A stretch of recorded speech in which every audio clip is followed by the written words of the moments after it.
Bismillahirrahmanirrahim. Assalamualaikum warahmatullahi wabarakatuh. Waalaikumsalam. Alhamdulillah. Alhamdulillahilladzi bi ni'matihi tatimmu shalihat wa bi fadlihi tatanazzalu al-khairat wal barakat wa bi taufiqihi tatahaqqaqul maqasid wal ghayat. Asyhadu an la ilaha illallah wahdahu la syarika lah wa asyhadu anna Muhammadan abduhu wa rasuluh la nabiyya ba'dah. Allahumma shalli wa sallim ala sayyidina Muhammad wa ala alihi wa sahbihi ajma'in, amma ba'du. Alhamdulillah, pada kesempatan ini kita bisa bermuajahah, bertemu kembali dalam majelis ilmu, majelis kebaikan, majelis zikir, majelis ukhuwah, majelis yang senantiasa kita harapkan bisa memperkuat dan meningkatkan kualitas keimanan kita dan ketakwaan kita kepada Allah Subhanahu wa taala, insyaallah. Majelis di mana kita saling bertausiah, memberikan nasihat dalam hal kebaikan, dalam hal kesabaran dan juga dalam hal yang bisa mengajak kita menuju kepada surganya Allah Subhanahu wa taala, insyaallah.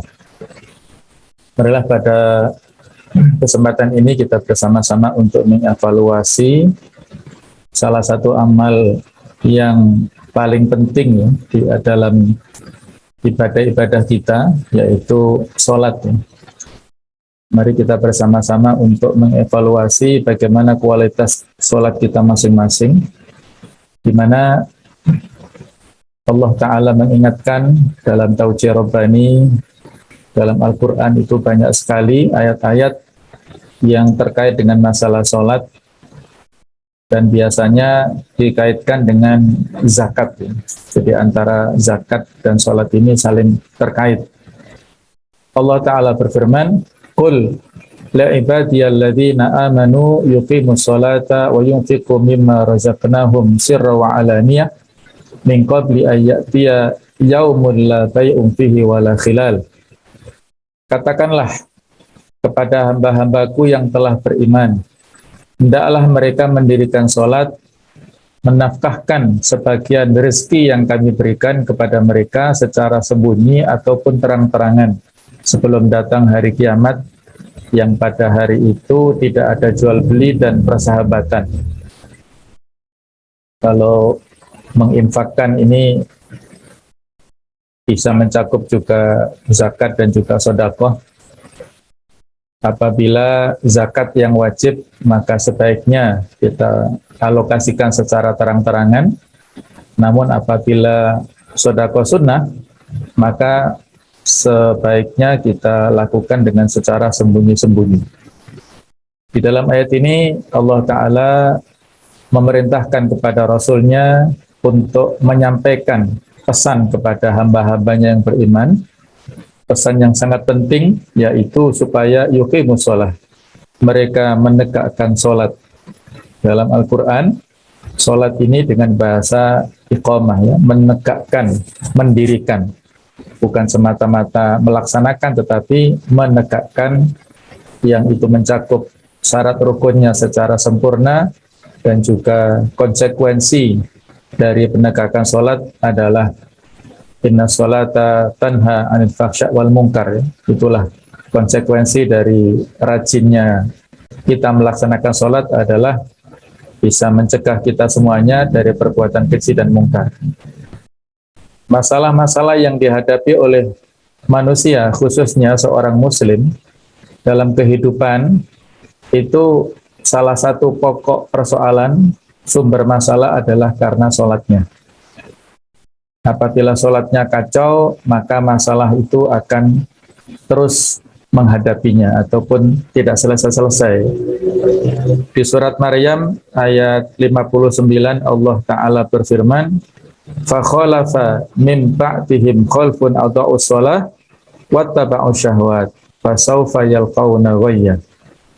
Maka meninggalkan generasi sesudah mereka, yang mana mereka ini suka untuk menyia-nyiakan sholat, melalaikan sholat, dan mereka itu mengikuti syahwat dan kemauan, fasawfa yalqawna ghayya, maka mereka akan menemui kesesatan, kehancuran, dan mereka akan dilemparkan ke neraka jahanam nantinya. Maka oleh karena itulah kita bersama-sama mengevaluasi bagaimana kualitas sholat kita masing-masing, karena itulah menjadi sumber energi yang terbesar dalam kehidupan kita, baik itu di dunia apalagi nanti di yaumul hisab.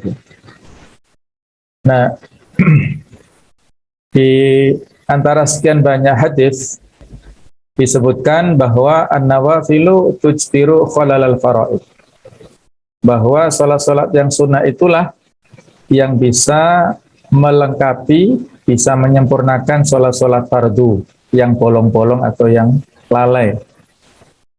Dalam sebuah hadis riwayat dari Abu Hurairah bahwasanya Rasulullah SAW bersabda, hadis yang sangat populer, inna awwala ma yuhasabu bihil abdu yaumal qiyamah min amalihi salatuhu.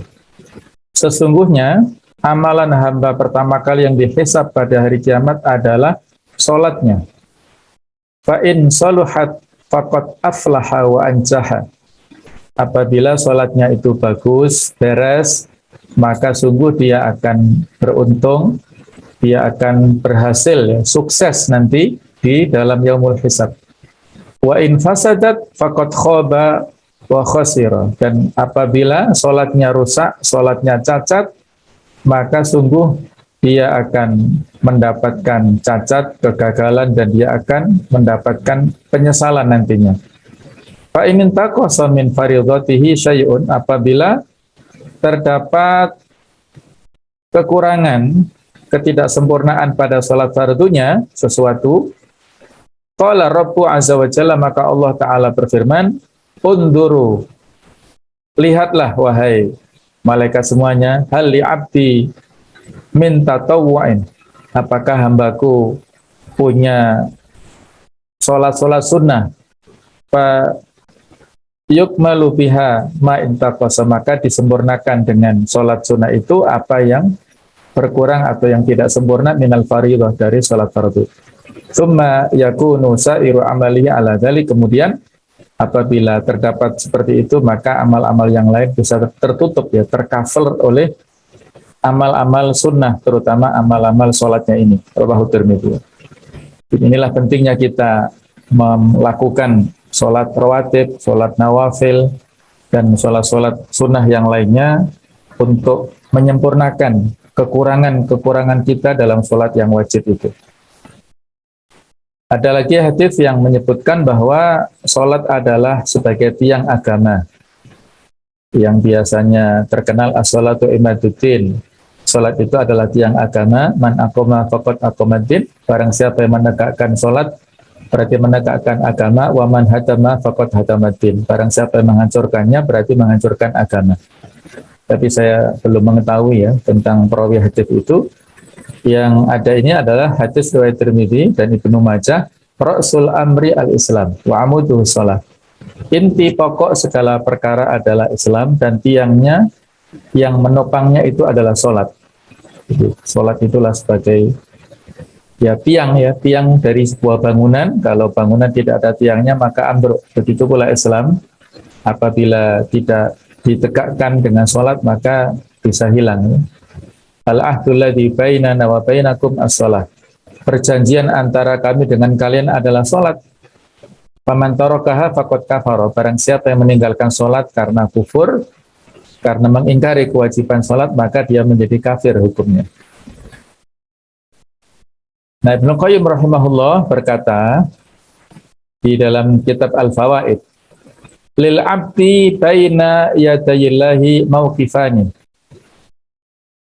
Seorang hamba itu memiliki dua momentum berhadapan dengan Allah Subhanahu wa taala. Ada dua mauqif, ada dua kondisi dia berhadapan dengan Allah Subhanahu wa taala.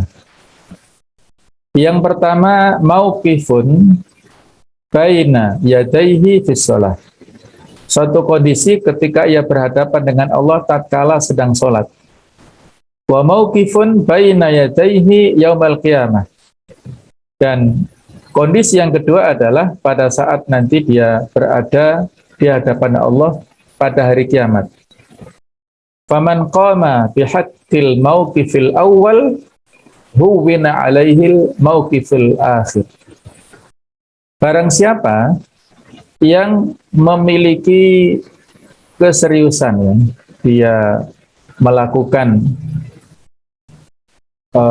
pada kondisi, ya, dia menunaikan hak pada kondisi yang pertama, sholat-sholatnya di dunia itu dia tunaikan dengan sebagaimana mestinya, ditunaikan dengan sempurna, ya, dengan semaksimal mungkin, dengan ihsan, huwina alaihil mauqiful akhir, maka dia akan diringankan untuk menghadap Allah pada momentum ataupun pada kondisi yang kedua, kondisi akhir nanti pada hari kiamat. Wa man istahana bihadzal mauqif wa lam yuwaffihi haqqahu syuddita alaihi dzalikal mauqif. Dan barang siapa yang meremehkan kondisi yang pertama pada saat dia menghadap Allah di dunia dalam sholatnya, dia meremehkan, tidak serius, asal-asalan, tidak ditunaikan dengan maksimal, tidak ditegakkan dengan baik pada momentum kondisi pertama ini, walam yuwaffihi haqqahu, dan dia tidak bisa menunaikan haknya dengan semestinya, tidak ditunaikan syarat dan rukunnya dengan semestinya, syuddita alaihi, maka dia pada saat nanti dzalikal mauqif asani, pada saat dalam kondisi hari kiamat nanti berhadapan dengan Allah, dia syuddita alaihi, dia akan dipersulit, dia akan mendapatkan kondisi yang sulit di sisi Allah Ta'ala nanti. Jadi inilah pilihan ada pada kita masing-masing. Kondisi kita di dunia inilah yang akan menentukan di akhirat. Pada saat kita berdiri di padang mahsyar, semakin kita pada saat di dunia semakin memperpanjang berdiri pada saat sholat, maka semakin kita merasa sebentar pada saat yaumul mahsyar nanti di padang mahsyar. Dan begitu pula sebaliknya. Pada saat di dunia kita melaksanakan amal-amal kebaikan yang sangat banyak, maka nanti di yaumul mahsyar, di yaumul hisab, kita akan diringankan. Jadi itulah kondisi yang semuanya itu mengikuti al-jaza'u min jinsil amal, bahwa kebaikan atau pahala itu sesuai sebanding dengan kuantitas dan kualitas amal kita di dunia. Maka inilah kembali kepada kita. Kalau kita pada mauqif kondisi pertama ini baik, maka pada kondisi kedua ketika berada di hadapan Allah di akhirat nanti akan baik, dan begitu pula kebalikannya. Nah, intinya materi di sini sama juga rujukannya dari Ibnu Qayyim al-Jauziyah dengan kitab yang berbeda. Ini diambil dari kitab Al-Wabil As-Sayyib, bahwasanya beliau mengatakan wan nasu fi sholati ala maratib khams. Manusia dalam hal sholat itu ada pada 5 tingkatan. Masing-masing kita nanti bisa evaluasi min ayyin nasi anta, dari manusia jenis apakah kamu atau kita semuanya. Martabatu zalim li nafsih, tingkatan yang paling rendah itu adalah orang yang sholat pada tingkatan mendolimi dirinya sendiri. Al-mufarrid, dia itu melalaikan. Wa huwa alladhi intaqasa min wudu'iha wa mawaqitiha wa hudutiha wa arkaniha. Orang yang jenis pertama ini adalah yang tidak sempurna, atau dia itu kurang dalam hal wudunya, waktu-waktunya, batasan-batasannya, serta rukun-rukunnya. Dia tidak menunaikan, dia teledor dari masalah ini.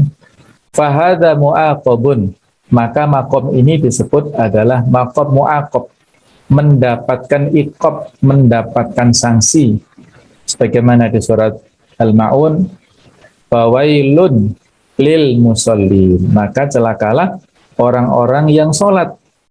Siapakah mereka?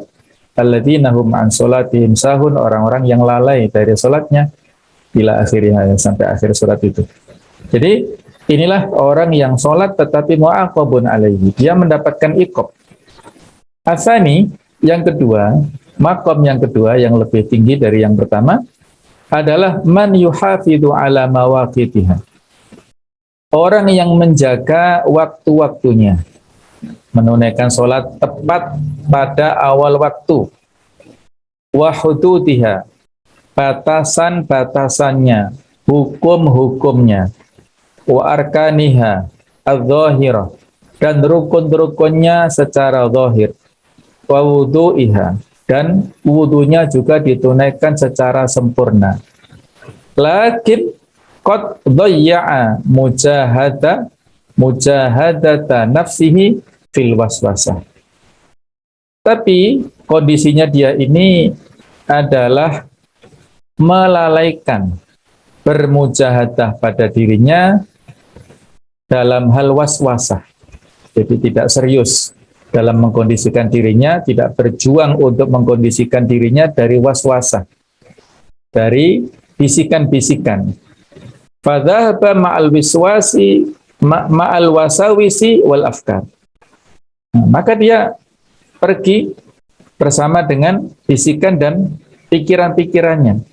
Jadi ngelamun ya, dalam sholatnya masih memikirkan dunia, masih memikirkan barangkali mencari apa yang tidak ketemu, mencari inspirasi dalam sholatnya. Nah, maka ini fahadha muhasab, orang ini masih ada hisabnya ya, ditulis ya, masih ada perhitungannya, masih mendapatkan perhitungan kalau dia itu adalah orang yang sholat, yang masih lumayan ya. Kemudian makom yang lebih tinggi, yang pertengahan adalah al-thalith, adalah man hafadhu ala hududiha wa arkaniha wa jahada nafsahu fi taf'il wasawis wal afkar. Orang yang menjaga hukum-hukum sholat, rukun-rukunnya, bersungguh-sungguh mengarahkan dirinya untuk menolak segala macam was-was dan beberapa pikiran-pikiran dalam sholatnya, fahuwa masyghulun bimujahadati aduwihi. Dia sibuk untuk memusuhi musuhnya, yaitu setan yang suka membisik-bisikkan, alladzi yuwaswisu fi sudurin nas itu. Li'alla yasriqa salatahu, supaya tidak mencuri salatnya. Fahuwa fi salatin wa jihad, ya, pada saat dia berada dalam salat dan jihadnya itu. Jadi dia bersungguh-sungguh untuk menunaikan dengan khusyuk semaksimal mungkin, menolak dari segala macam gangguan, bisik-bisikan dalam salat, fokus dalam salatnya, khusyuk dalam salatnya. Fahadza mukaffarun anhu, maka orang ini ada pada maqam mukaffar anhu, salatnya itu bisa menghapus dosa-dosanya. Ar-rabi', maqam yang lebih tinggi adalah man idza qama ila shalah akmala huquqaha.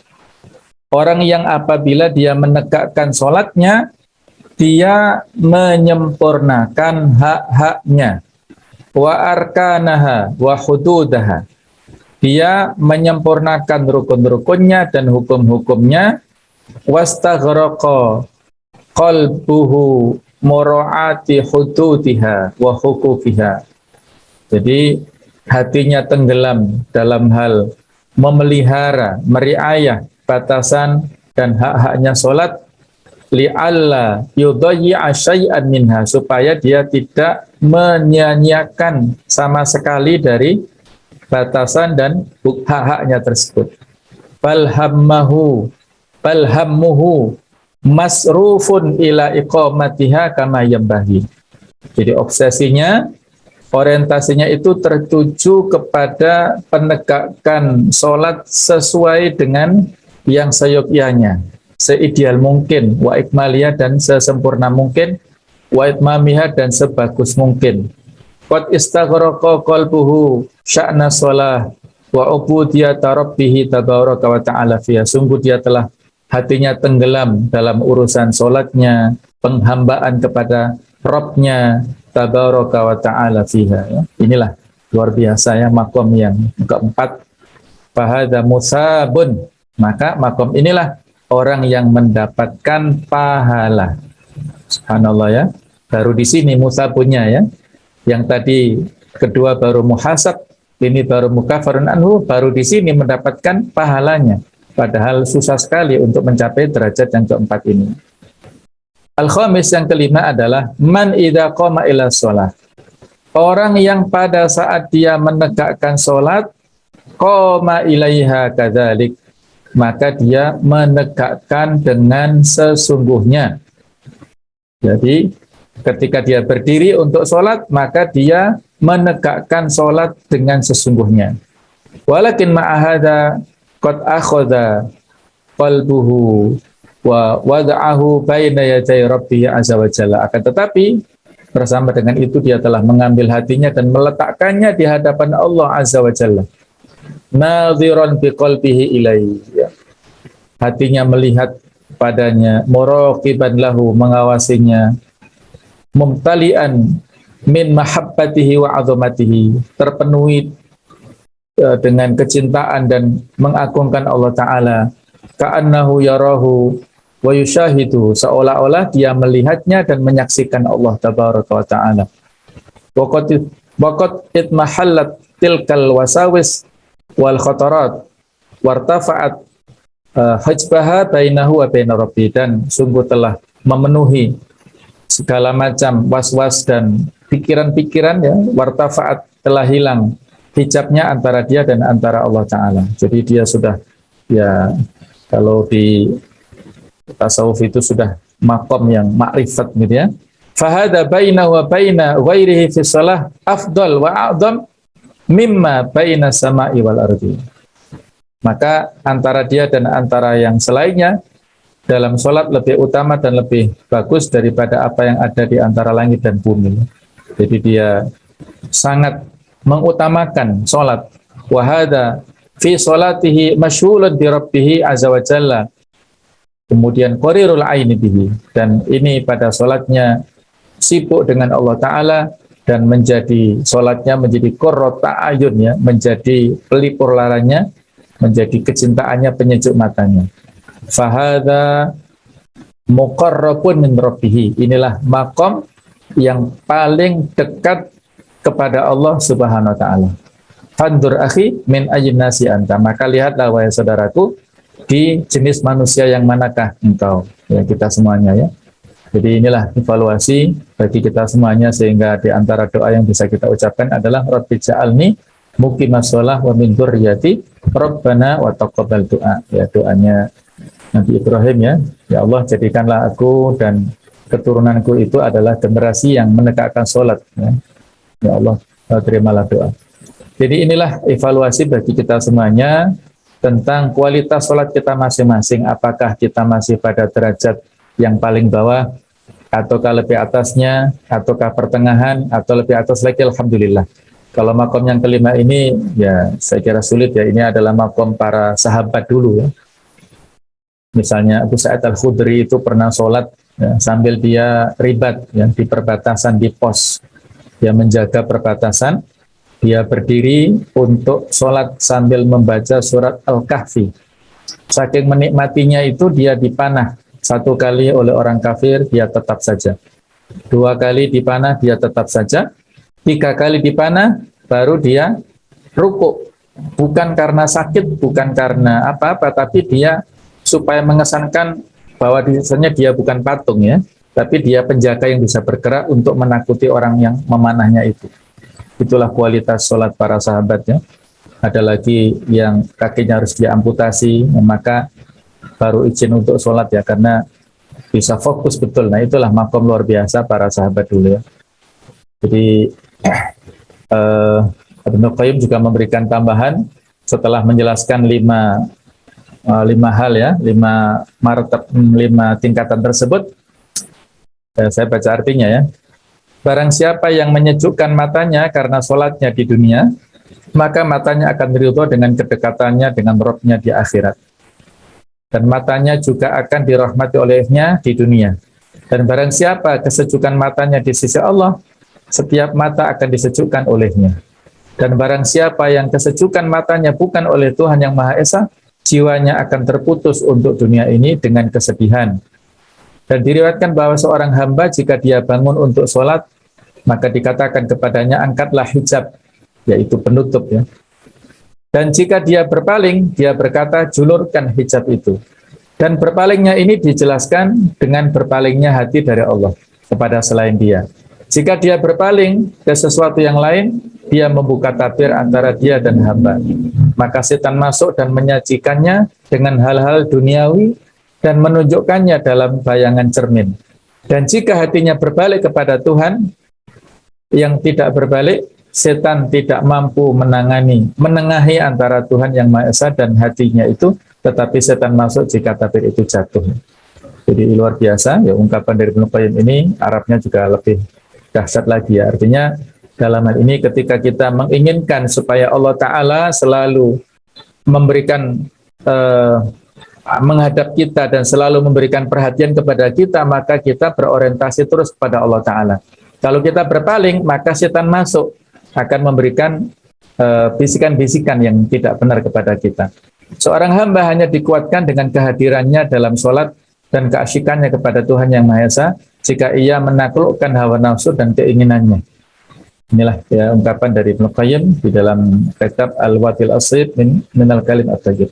Mudah-mudahan Allah Ta'ala memberikan kekuatan kepada kita untuk sholat dengan kualitas yang baik, agar kita jadikan sebagai amalan yang unggulan ya, dan kita akan dimasukkan di surganya lewat bagus sholat insyaAllah ya. Demikian kurang lebihnya mohon maaf. Wassalamualaikum warahmatullahi wabarakatuh.